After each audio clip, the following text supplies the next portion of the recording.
Okay, so about a week ago, I stumbled across a picture showing a ZARA ski store in the mountains. And my first thought was like, what the hell does ZARA know about skiing? Surely no one is going to buy that. Boy, was I proved wrong. As confirmed by both my TikTok feed and an employee who works at ZARA who saw my Instagram story and responded. But beyond the hype and the pretty aesthetic people are obsessed with this ski range, ZARA Ski is the perfect example of the realities of fast fashion's addiction to cutting corners and peddling cheap clothing to the masses.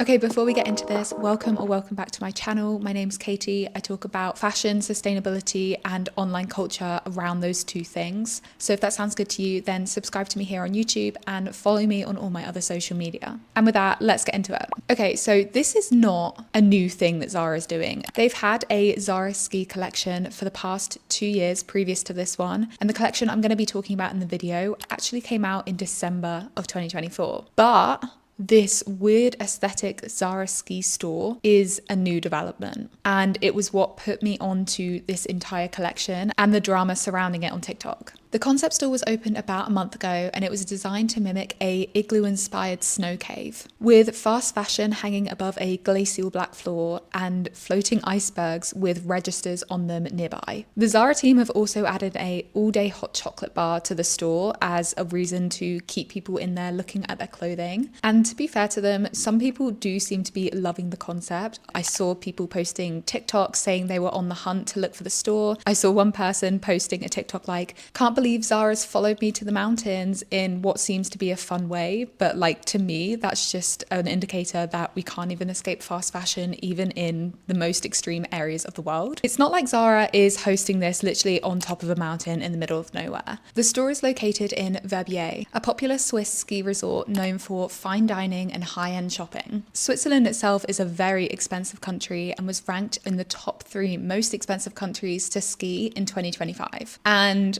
I think it's no accident that Zara has chosen this location to host their new ski shop. They've been trying to move away from the fast fashion cheap label for a while now, and instead move into the more luxury mid-tier markets by raising their prices and capitalizing on the quiet luxury trend in order to justify those prices. But is it working? Well, from the average TikTok mentioning the ZARA Ski collection, I think this rebrand into old money mid-tier is having an impact. Apparently the collection is giving old money and designer, and people are flocking to it. Though if you look at the comparison of ZARA Ski side by side with an actually expensive skiwear brand, you can visually tell the difference in quality. I mean, at least to me, although there were some people who, when presented with both options side by side, couldn't tell the difference. And I think that's interesting. And maybe an indication that our perception and our feel of what quality looks like needs brushing up.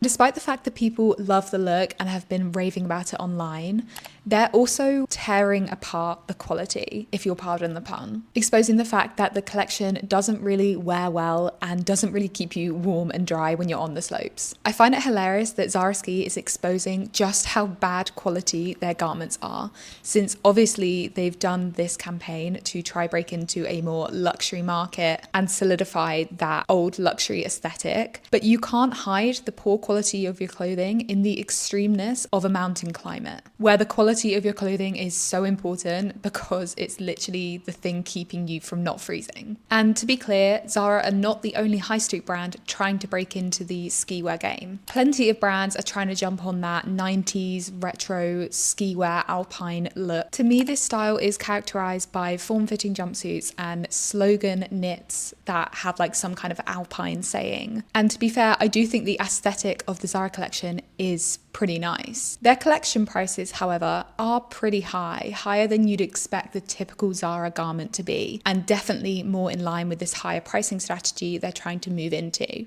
I think for a lot of people, it would have been pretty shocking to see Zara listing things like £169 snow jackets or £219 jumpsuits alongside the £20 tops that they normally peddle. But I guess because this price point is still less than the expensive established skiwear brands that you would typically go to, and because skiing as a hobby has also started trending, it kind of makes sense that people are still buying this collection, even if this price from Zara still raises some eyebrows. Skiing is definitely an expensive hobby. And if you add the cost of technical clothes that you need in order to not freeze on a mountain to that price of going skiing and the equipment hire and flights and hotels and whatever, then it's out of price range for many people. So there is definitely an argument that Zara coming out with a lower priced ski collection to what you might typically pay for a more established brand is a good thing because it might allow more people to enjoy the hobby. But the problem is that these high street fast fashion ski wear collections aren't really selling you ski clothes or clothes that you need to ski. They're selling you ski aesthetic clothes where the look and the vibe of the garment is much more important than the specs and the performance of it, which actually will keep you from freezing. I had a look at some of the products available in the ZARA SKI collection, and actually the website copy describing the item, describing the specifications actually sounds quite impressive. For example, this jacket promises to be windproof and water resistant, alongside other technical aspects, like featuring a 80% down, 20% filler insulation. I had to Google whether or not that was good because I'm not an expert in what makes the best ski wear. And it turns out that 80-20% insulation and 15K waterproofing fabric are both good levels and should work to keep people warm in these jackets.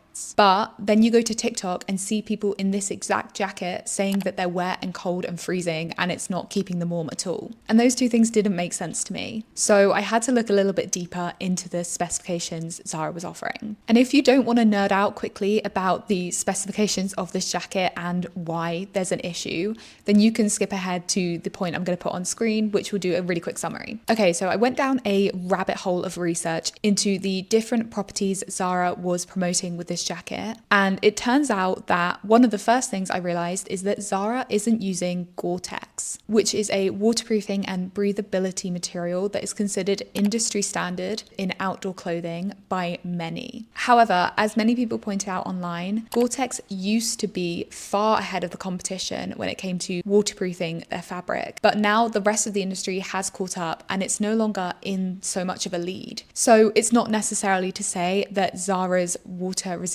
fabric is bad in this respect. However, what people do say is that Gore-Tex was and is still ahead of the competition when it comes to the breathability of their fabric. And that's what we're going to get into. Breathability is measured by an RET score, meaning resistance of evaporation. If we remember from science class, when we exercise, we generate heat. And if our clothing is stopping that heat from leaving our bodies and escaping to the outside air, then it has nowhere to go and it instead cools and forms moisture on our body, which makes us damp and therefore more likely to get cold, since the moisture on our skin conducts heat away faster than air would. And that's why breathability of a garment is so important to keeping you warm in these mountain conditions when you're doing physical exercise like skiing. And if we compare some RET scores for the ZARA SKI collection versus products made with Gore-Tex materials, then the issue of people freezing in their ZARA SKI starts to make a little bit more sense. I'll pop a table on the screen that explains the different scales of RET,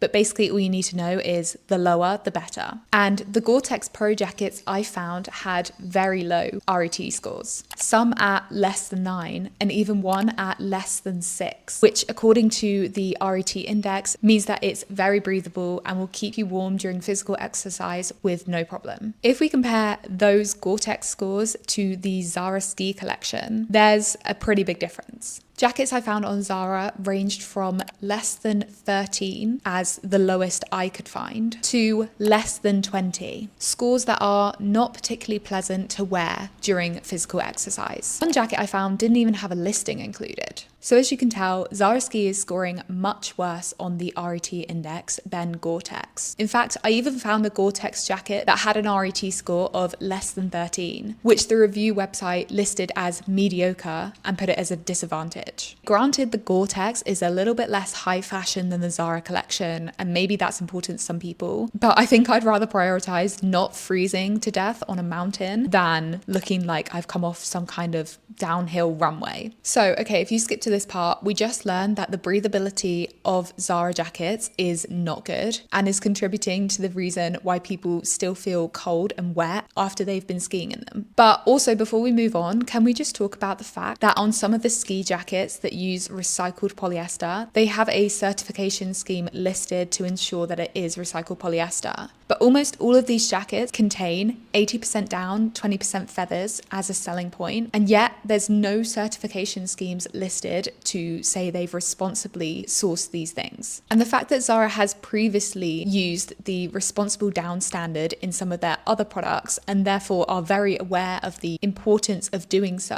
and yet didn't think it was important enough to include in this collection, I think is sketchy AF. I did want to go try find the Zara collection, and I actually went to King's Road in Chelsea yesterday because the website said that they should have had some, but I couldn't find any on the shelves, which is either an indicator that I'm doing this video a little bit too late or that they've sold so well that they no longer have the stock. I mean, I would be a little bit skeptical, but as I said, I had someone from Zara reach out via Instagram who confirmed that the collection has been a huge success and they're flying off the shelves. What was interesting is that the employee, who I don't want to name for anonymity purposes, responded to my caption saying who asked for this with the Zara employees certainly didn't, and they don't know why they're doing it either. But the fact that it's selling so well means that it will probably be done again. I mean, I know that Zara has had this collection out for the past 3 years anyway, so it does seem to be a recurring thing, but I do think they've started to push it even more this year with doing the store,